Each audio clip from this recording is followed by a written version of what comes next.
홀리 아들. 예. 오늘로 벌써 37번째 네. 37번째 홀리 허들입니다. 한 주에 영상을 이렇게 2개씩 만드니까 네. 벌써 이렇게 시간이 이렇게 지났습니다. 꾸준히 뭐 하면서 이렇게 또 이 시간의 소중함들을 또 확인하고 그래요. 그리고 늘 말씀드리지만 가랑비 옷 젖듯이 1장 1절로부터 시작했던 이 말씀이 이제 4장이죠. 4장 3절까지 이렇게 이어졌습니다. 그래서 이제 5장 3절까지. 그래서 이제 5장이 끝나면 5부가 끝나면 이제 데살로니가 후서로 또 넘어갑니다. 아 베드로 멍하네요. 멍해. 그래요. 자, 오늘 3절 문제 읽어보겠습니다. 맡은 자들에게 주장하는 자세를 하지 말고 양무리의 본이 되라. 오늘도 주인의 자리를 차지하고서 창조주 하느님 앞에 엎드리기를 거부하거나 지연하고 있다면 그만큼 참 안식은 나에게서 멀어지는 것입니다. 무엇을 이루었다고 해도 결국 공허하고 두려운 법입니다.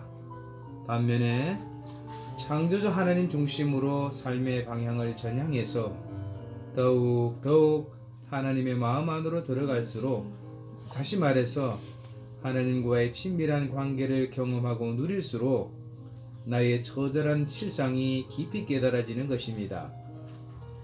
하나님의 성품이 어떠한지, 하나님의 계획과 목적이 무엇인지, 나는 마땅히 어떤 사람이 되어야 하고 나는 마땅히 어떤 삶을 살아가야 하는지를 깊이 인정하게 되는 것입니다.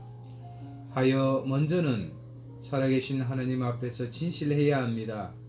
거룩하신 하나님 앞에 머물며 나의 처절함을 정화시키기를 멈추지 말아야 합니다. 또다시 하나님의 마음으로 발견되어진 나를 정직하게 대접해야 합니다. 그리고 마침내 환경과 사람들 앞에서도 신실한 자로 살아가야 합니다. 이와 같은 일상을 살아가는 모델 신자가 되게 하소서. 하나님의 마음을 시원하게 해드리는 모델 신자가 되게 하소서. 세상이라도 환경이라도 사람들이라도 도무지 넘어뜨릴 수 없는 모델 신자가 되게 하소서. 참 기쁨과 감사함으로 끝까지. 예, 오늘은 또 짧은 한 구절, 그리고 묵상 기도문 가운데 또 섭리하시고 읽혀오시는 성령님 어떻게 또 우리를 또 인도하시는지 한번 나눠봅시다. 일단 정말 나의 처절한 실상을 깨닫는 것이 중요하다라는 것을 다시 돌아보게 되고, 또 내 모습, 내 그런 모습이 깨달아질 때 그거를 사람 앞에서는 이렇게 커버칠 수 있지만 하나님 앞에서는 숨길 수 있는 것이 아무것도 없잖아요. 근데도 이제 사람의 어리석은 마음으로 그냥 가리는 척이 아니라 가리고 숨기고 그렇게 하다 보면 하나님 앞에서도 마치 그게 없어지는 것처럼. 근데 그게 아니라 진짜 내 모습이 깨달아질 때 정말 하나님 앞에서 진실되게 또 정직하게 나의 진짜 모습을 이렇게 고백하고, 이제 고백함으로써 다시 돌이켜서 나아가는 그것이 중요하니까 그거를 또 결심하게 되고 정직한 모습으로 임하기를. 그리고 오늘 이제 역대상을 읽으면서 제일 끝에 이제 28장이었던 것 같은데, 다윗이 기도를 할 때 솔로몬이 하나님 앞에서 정성된 마음을 가지도록 기도를 하더라고요. 근데 그 정성된 마음이라는 그 글자가 마음을 정성된이라는 수식어를 붙여서 한 거는 또 처음 발견을 했어요. 그 성경에서. 그래서 그래 나도 참 정성스럽게 하나님 앞에서 나의 마음을 준비하는 것이 참 필요하다. 그런 거를 아침에 묵상을 했는데 그런 마음을 가지면서 하나님의 마음을 시원하게 해드리면 참 좋겠다. 그런 바람을 또 품게 됩니다.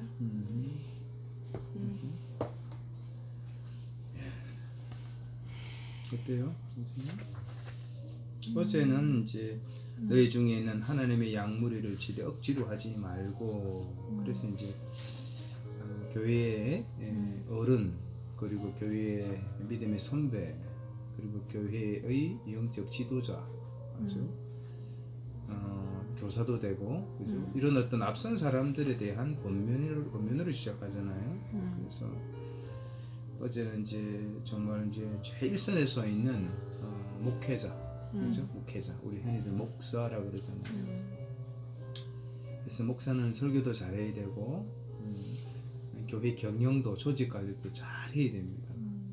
그게 필요합니다. 그러나 무엇보다도 중요한 것이 하나님을 정말 사랑하고 그리고 영혼들을 정말 사랑하고 영혼의 성장과 성숙의 필요를 잘 알고 분별해서 예수님께서도 말씀하시죠. 내 양을 치라, 내 양을 먹이라, 내 양을 치라. 부활하시고 구겨진 이 베드로의 자존감을 다시 세우면서 내가 나를 사랑하느냐, 너가 나를 사랑하느냐 물으시잖아요. 예수님은 내 양을 치라 먹이라 또 양을 치라 그러거든요. 그래서 이제 사실은 목회자는 목양자죠. 그래서 어제 하루도 그랬구나 나눴던 내용들이 목양자로서의 삶을 우리가 정말 살아가는 목사인가. 그래서 이제 그것에 대한 이제 질문을 던지고 또 그것에 대한 성찰 그리고 기도문을 어제 했던 것 같아요. 이제 연장선입니다. 오늘 3절 맡은 자들에게 주장하는 자세를 하지 말고 양무리의 본이 되라 그러거든요. 이 말씀이 과연 어떻게 내 삶 가운데 이 시대의 영적 지도자 가운데 교회 안의 중직자 가운데 적용되고 있는가를 돌아보게 하는 말씀입니다. 그런 것들을 좀 생각해보고 그 당시에 기도했던 내용들인데 어떻습니까?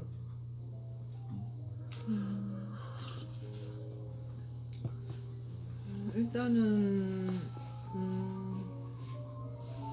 항상 교회도 그렇고 학교도 그렇고 가르치는 자리에 있고 그죠? 그러니까 그런 자리에 있다 보니까 또 어제 말씀이랑 오늘 말씀 보면서 또 내가 어떤 자세로 또 이렇게 가르치는가 또 생각해 보게 되죠. 항상 이제 당신이 말하는 것은 우리가 모델 신자다.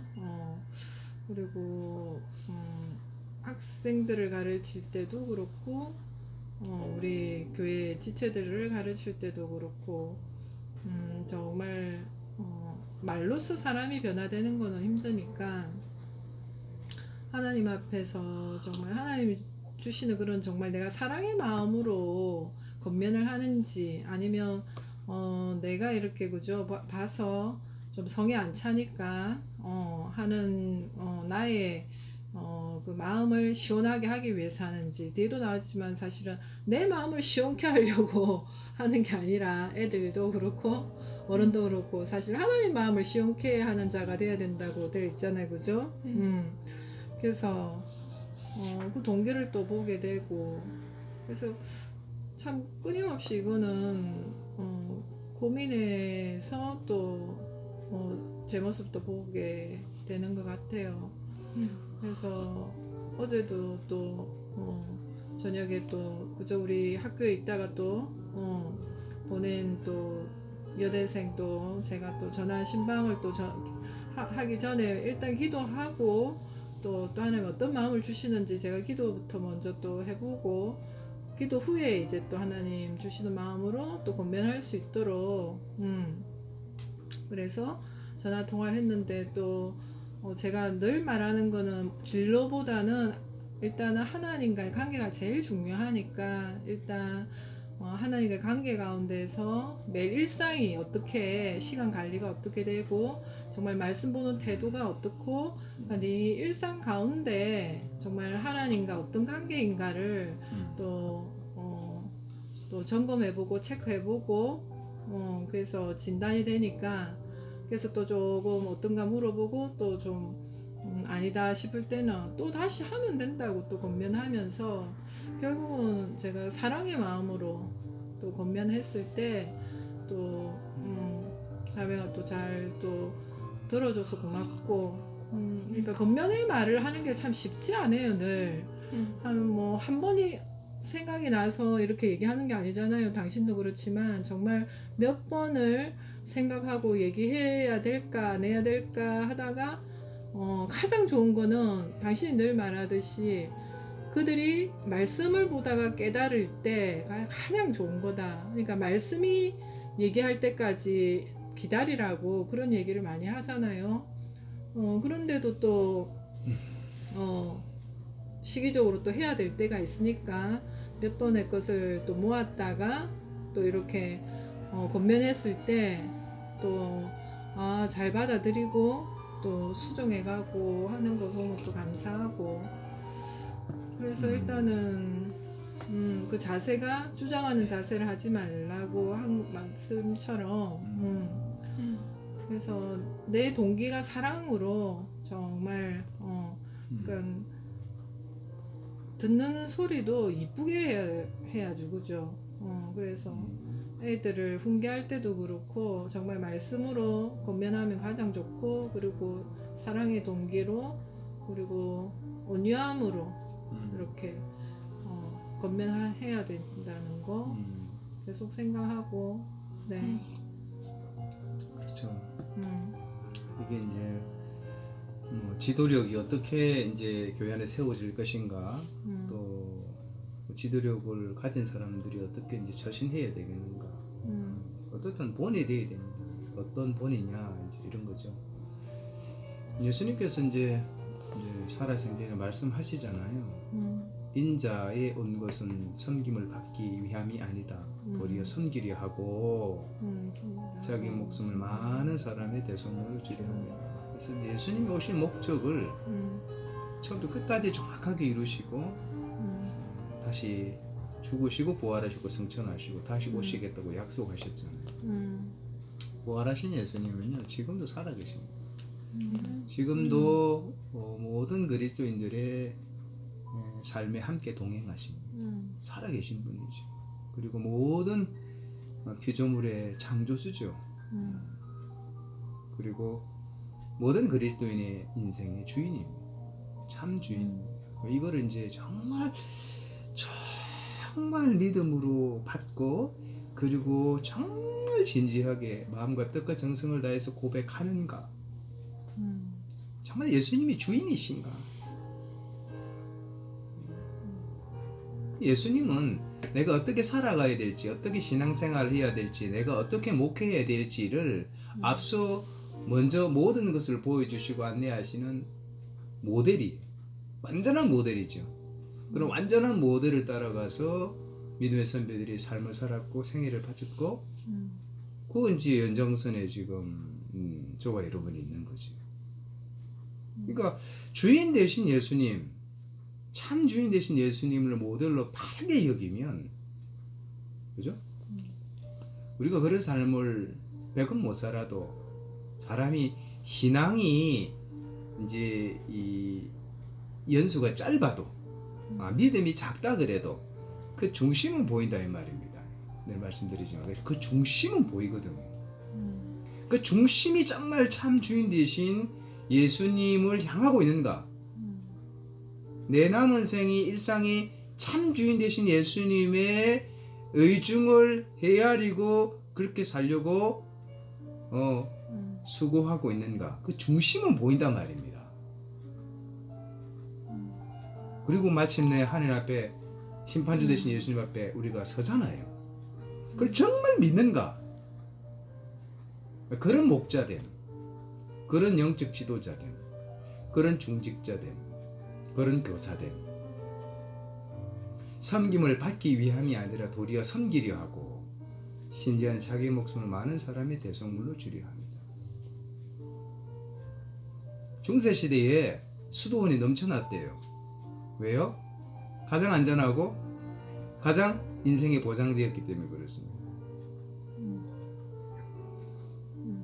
우리가 믿는 이 그리스도교, 기독교가 신앙인데 사실은 종교화될수록 그리스도인들이 종교생활을 하게 되고 신앙생활을 하는 것이 아니라 종교생활을 하게 돼요. 그리고 종교화가 되고 그리고 중세시대가 그랬던 것처럼 너도 나도 성직자가 되려고 합니다. 너도 나도 목사가 되고 싶어 합니다. 왜요? 인생의 계층을 뛰어넘는 또 다른 대안이거든. 그죠? 그런 경향성이 짙은 시대입니다. 그래서 아골골짝 빈들에도 안 갈라 그럽니다. 낮은 데로 안 갈라 그래요. 여러분 빌립보서 말씀에 2장 5절에서 11절 그 찬송시가 사도 바울이 옥중에서 빌립보서를 기록할 때 그 찬송시를 인용한 거라 그랬죠. 초대교회 성도들이 모여서 그들의 신앙 고백을 한 운율을 붙여서 찬송시로 만드는 거예요. 너희 안에 이 마음을 품으라고 그리스도 예수의 마음이니 그는 근본 하나님과 본체시나 하나님과 동등됨을 취할 것으로 여기지 아니하시고 오히려 자기를 어떻게 비워 사람의 모양으로 이 땅 가운데 나시고 그리고 십자가에 죽으시고 죽기까지 복종하셨으니 이렇게 됩니다. 그랬더니 어떻게 됩니까? 하늘과 땅과 땅 아래에 있는 모든 피조물로부터 그죠? 그리고 예수 앞에 무릎을 꿇고 예수를 주라고 시인하니 그때 비로소 하나님께서 영광을 받으셨더라 되어 있습니다. 신앙생활을 우리가 어떻게 해야 되는지 그 안에 다 담겨져 있어요. 예수님이 완전한 모델이시니까 그때 자기를 비워 이게 뭐냐면 완전히 자기를 비워 그걸 이제 헬라어로 케노시스라 그러고 불교사하고 좀 비슷하죠. 비울 공자 공 근데 그 안에 뭘로 채웁니까? 하나님의 마음으로 채우고 예수님의 경험과 명령으로 채우고 성령 충만함으로 채우고 말씀 충만함으로 채우고 그래서 어떻게 이전의 나가 아니라 옛사람의 악성과 악습에 쩌들린 지금의 나 앞으로의 나가 아니라 하나님께서 그토록 원하시는 새 사람의 신앙 인격의 배양자가 되어서 인격자가 되어서 낮은 데로 가는 거예요. 성기로 가는 거예요. 사실은 우리가 많은 것을 가지려고 하지만 높아지려고 하지만 정말 정점에 계신 모든 것을 가지신 가장 높으신 그 예수님이 가장 낮은 곳으로 오셨어요. 그래서 사실은 가장 높은 곳과 가장 낮은 곳은 같은 것입니다.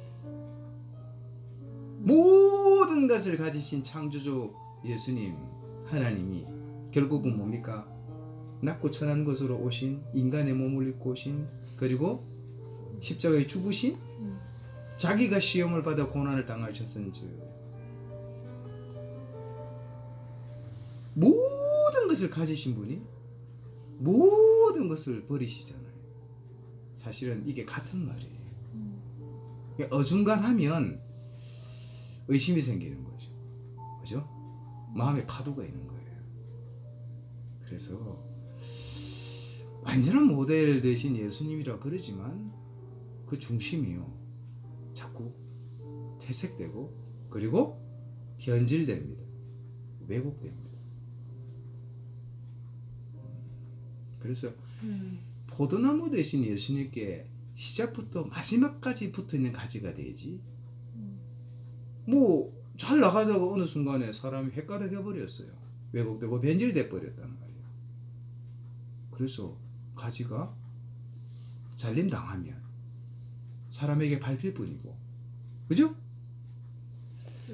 말씀 그대로.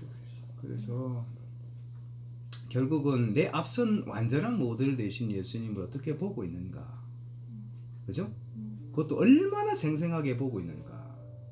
그리고 얼마나 따라가고 있는가. 그리고 남은 생 그렇게 살기를 원하는가. 정말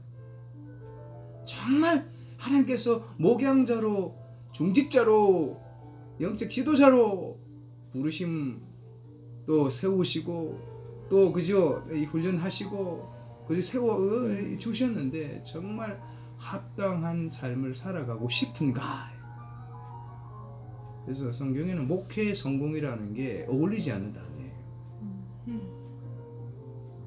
목회는 목양이라 그랬잖아요. 그죠?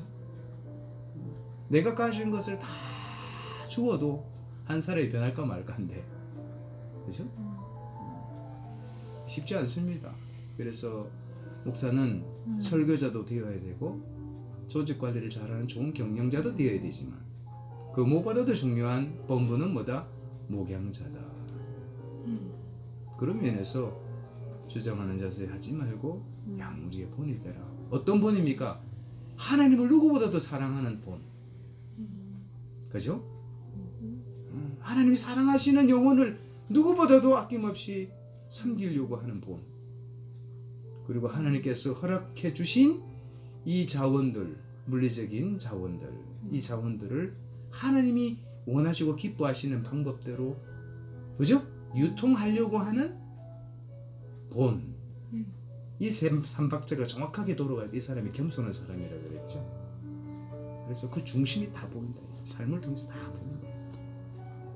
그래서 한번 봅시다. 이와 같은 일상을 149페이지 밑에 보면 이와 같은 일상을 살아가는 모델 신자가 되게 하소서. 하나님의 마음을 시원하게 해드리는 모델 신자가 되게 하소서. 세상이라도 환경이라도 사람들이라도 도무지 넘어뜨릴 수 없는 모델 신자가 되게 하소서. 참 기쁨과 감사함으로 끝까지. 그래서 결국은 뭐 이 한 줄 속에 아주 굵직하고 그죠? 무게감 있는 우리 이 개인의 삶을 정직하게 돌아보라는 그런 어떤 하나님의 마음이 담겨져 있는 것 같아요. 그죠? 어떻든 우리는 앞선 좋은 모델 신자입니다. 워킹은 멋있게, 그죠? 품격 있게 하죠. 오케이? 자, 오늘로 마치고 목요일날 홀리아들 또 나누겠습니다. 아예 그 말씀 그대로 베드로 전후서입니다. 축복합니다. 합니다.